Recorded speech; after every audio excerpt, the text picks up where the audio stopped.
Alright, let's take a closer look at why I love this so much. So, again, I had the older Ninja Foodie, which worked great until I broke it because I fill it up way too much. So this is the big picture that comes with the Ninja Twisti, and if you are wondering if you're kind of in between the two of them, let me show you.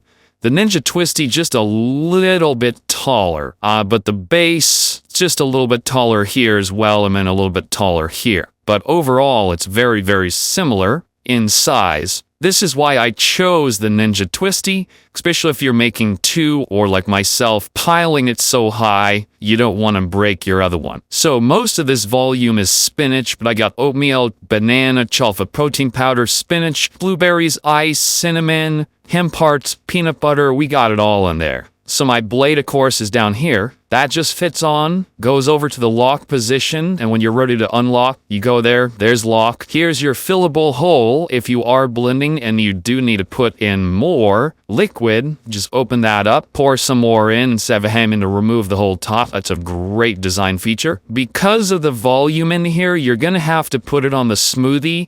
Typically, I only blend it for about 30 seconds because I want a little bit of that grit of that oatmeal. If you choose their smoothie mode, 55 seconds, but this is very